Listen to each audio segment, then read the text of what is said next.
Welcome to Sonosound. I'm your host, Michael Sechen.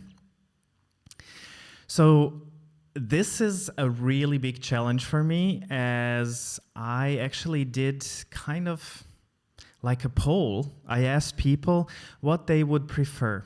So it was a kind of 50-50. Some said that they would prefer video and some said that they prefer podcasts. So I decided to make both. And this is the first time that I'm making a video too. So if you're listening to the podcast, you can find the link in the podcast description and switch to video, or you can just continue listening to the podcast. It doesn't matter, but I just wanted you to know that I'm on YouTube too. So another challenge that I had for this podcast was that I really do like research, but sometimes it's really hard for me to tell when to stop. So I'm just overdoing it and going down the rabbit hole and researching, and at some point I just need to stop and get recording. So what I was thinking is, however much I research, it's never enough because there's so much to research.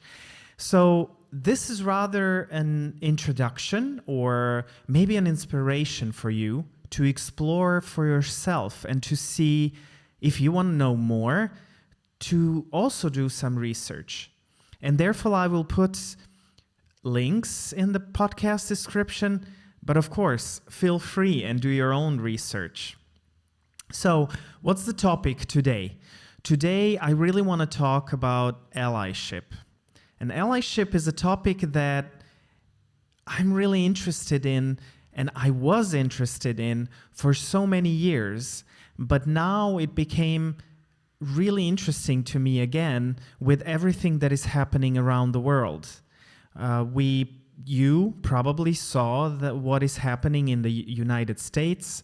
You are seeing what's happening across Europe, that there are huge protests that were triggered by the killing of George Floyd. So I was again thinking, how can I be an ally? How can other people be allies to maybe my cause? So I was doing some research what it means to be a really good ally.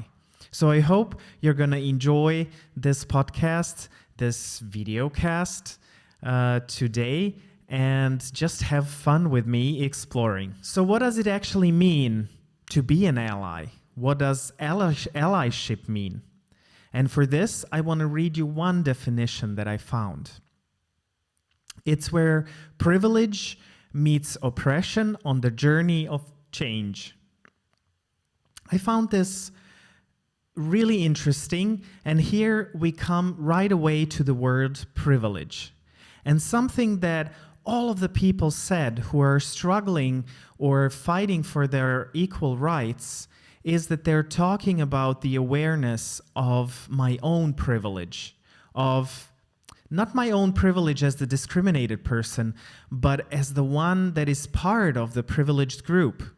So, for example, I'm a white male, so I need to learn constantly about my privilege as a person that is white, but also as a person that is a man. And this is not easy because we actually have to listen to those people who are unprivileged because they're the best mirror, that's maybe a good image, for my privilege, to see where I don't struggle at all, places where they struggle on a daily basis. I don't even have to think about it. So the next thing is that I really have to be open to listening what the unprivileged people have to tell me. Or even if I'm not aware that some people are unprivileged, to really listen to them and be open to learn that there is maybe something I'm not really aware of. What does it make so hard? What makes it so hard to actually see our privilege?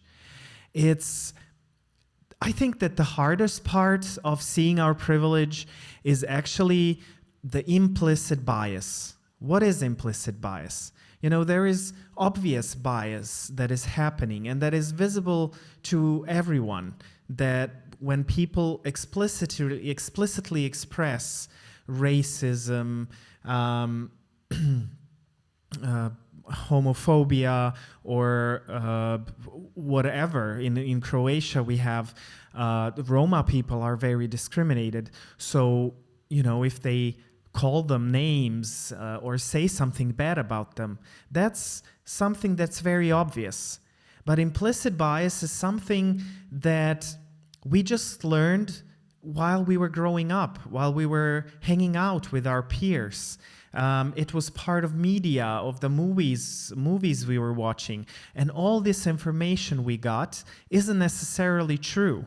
And we built and have this implicit bias that we are not even aware of. Let me give you one example. All my life, and something that is very normal in many societies, is that men don't have emotions or shouldn't express any emotions. I even heard someone say that men don't have the same emotions like women. So I have a daughter and a son, and at one point I realized that I have more patience for the emotions of my daughter than I have for the emotions of my son. When my daughter was sad, I was comforting her. When my son expressed sadness in any way, I was trying to just pull him out of the sadness as soon as possible and just make him happy and laugh. So I realized this is part of implicit bias. It's something that I learned and I actually don't agree with, but it's ingrained within me, and I'm doing it unconsciously. So this is the hard part, but therefore I need to be open to get feedback from other people to realize what are my implicit biases. One thing that always happens with discriminated groups, and I actually forgot his name. I'm going to write it in the description. I wanted to write it down, but I forgot. So he was talking about how some research shows that when we talk about discriminated groups, often what happens, especially in media, is that when one individual does something, it's attributed to the whole group. But when, for example, he was talking from the standpoint of equal rights for black people, he said, for example, when a white person does something, all that is mentioned is his name and last name, maybe, and he's mentioned as an individual. So we have to be very careful that we give responsibility to individuals, because just attributing things to groups is not helping, and it's not actually being an ally to those people. The other hard thing is, when we talk about privilege, is that we are at the same time privileged and unprivileged. And sometimes, we just get defensive and say, it's not like I'm really privileged. There's so many things where I'm not privileged. I might be poor or have less financially than other white people, maybe even white men in their middle ages. I might, as a man, be more, have some feminine traits, and therefore I'm treated differently just because of that. Yeah, I'm not on the same social level with other men. So there are always moments where I'm privileged and unprivileged.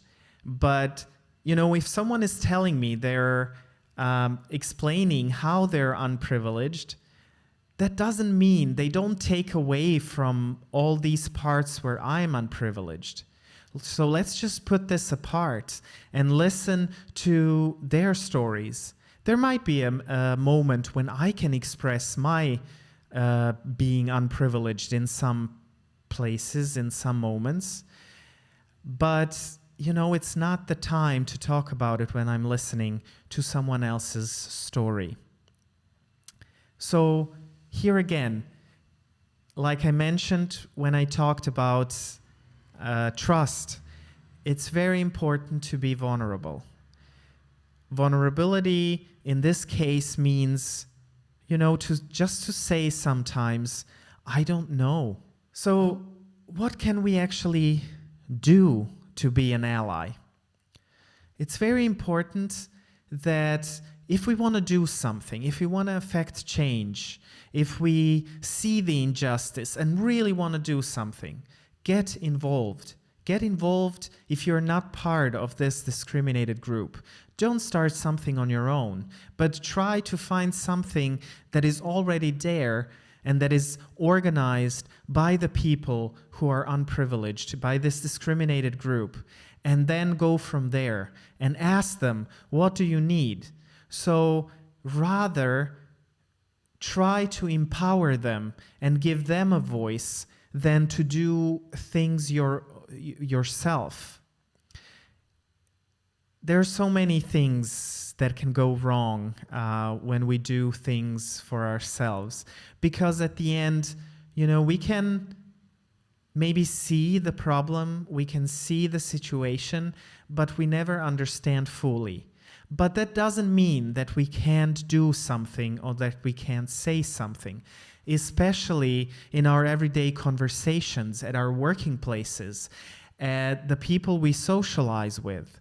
If we hear something that is not really giving justice to the people we are trying to stand up for, we can say something. We can stand up and say something. And it's not easy. I don't want to say, I don't want to make it like, oh, it's easy. I'm just talking with my friends and just saying, I disagree.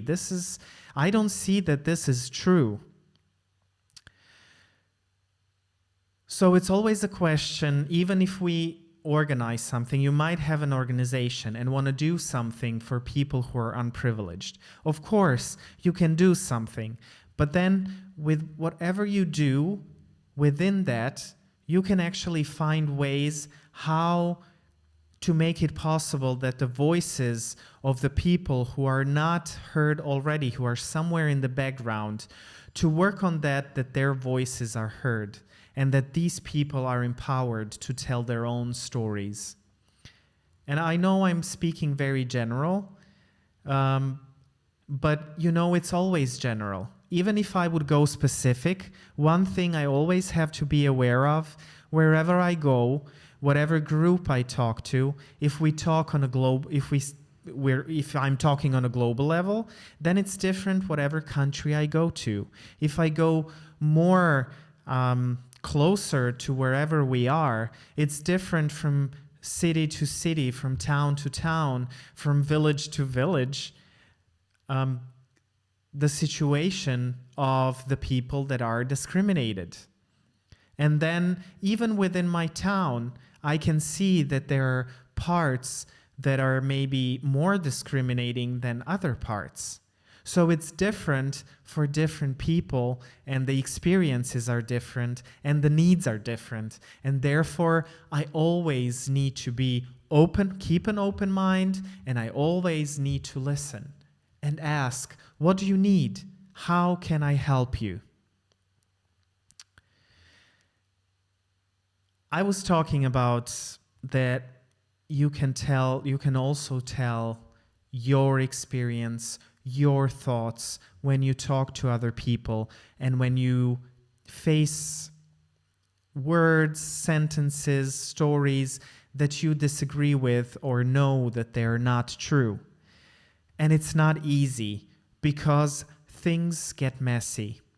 Being an ally doesn't mean, oh, it's going to be easy. I'm just going to go for the walk in a forest. It's a messy thing, and you're also going to expose yourself, and you're opening yourself up for attacks, actually. Other people can attack you. Maybe not physically, but it's not comfortable. It can get very uncomfortable when people start to confront us and disagree with us. Another challenging thing is, why do we want to be allies? I think it's a very important thing to notice, because I also see for myself there are moments, and I'm only human, and this is me being vulnerable now, and there are times when I like to be seen, when I like to be in focus. And you can hold this against me now because you see me if you watch me on camera, and of course you can hear me, and I'm exposing myself. And I won't say that there isn't a part that I enjoy of being seen, but with allyship, you have to expect that you're maybe gonna be invisible to the wider public, because as allies, we need to be strong in the background.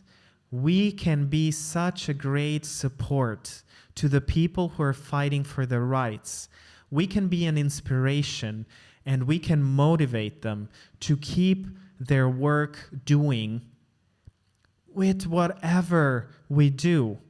Of course, there are always words of encouragement, but if we just come and stay silent and ask them, do you have anything that I can copy for you?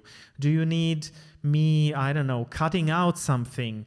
If you can draw something, whatever, just do something to support your cause. I don't have to be upfront, seen, and very visible when I fight for other people's rights. There's so many ways. Here, I also want to talk to those people who have allies, who are working with their allies. Please make sure that you really value and that you express appreciation to the people who are doing something for you, who are trying to give their time, however small it might be in your eyes. Just give them appreciation that they're giving their time and that they're trying to do something and that they want to be there to help you. So allyship is not really about being visible. It's more about being the invisible one. And here I kind of heard a very interesting story that I didn't know about, and it happened at the Olympic Games in 1968, and where an Australian who was white and two American citizens who were black won the gold, silver, and bronze medal. So the Australian who was white won the silver medal. At that time, the black people were fighting for their rights as well as today. And those two black guys who were called, Tommy Smith and John Carlos, they were standing on those podiums while they were receiving the medal. And as the anthem was playing, they lifted their hands in black gloves as a sign of standing up against the oppression they experience. All you could see on the TV was that Peter Norman, the Australian, that he was standing there. If some people looked closer, they could see that he had a badge that was part of this movement that was fighting against oppression. But many people didn't see that. All they saw is that he was standing there quietly. What happened is that afterwards, all three of them were disqualified and enabled to ever compete in Olympic Games again. It went even this far that they were not able to actually compete in the sports anymore. So John Carlos and Tommy Smith actually called Peter Norman and asked him, this is not fair. Like, you stood up for us and nobody knows. And then what happened is that in the United States, they made a monument for them, of course, many years later. and Peter Norman was not there. His place was empty. So Tommy Smith and John Carlos told Peter Norman, we're going to fight for you because we think that you deserve a place here. And Peter Norman said, no, leave it empty. Leave it empty so that other people can stand there in my place in support of equal rights.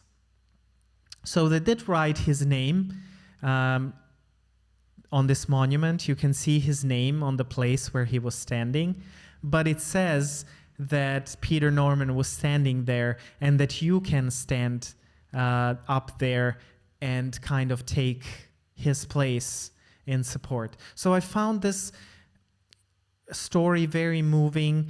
There is more to this story, but I'm taking so much time, so I really want to go on. So, as I mentioned, there are a few steps that you can do while you are an ally. One thing is to really understand your privilege. And I talked about it, so I won't repeat myself. Rather, amplify the voices of others and empower them. Hold yourself accountable. That means, and that is part of what I said, that you need feedback. Whatever you do, have feedback from the people who are discriminated and listen to them. You will make mistakes. We all make mistakes, and it's okay. Just, listen, accept the mistakes. I know it's very hard because we get offensive very fast. Defensive, sorry, not offensive. We get defensive.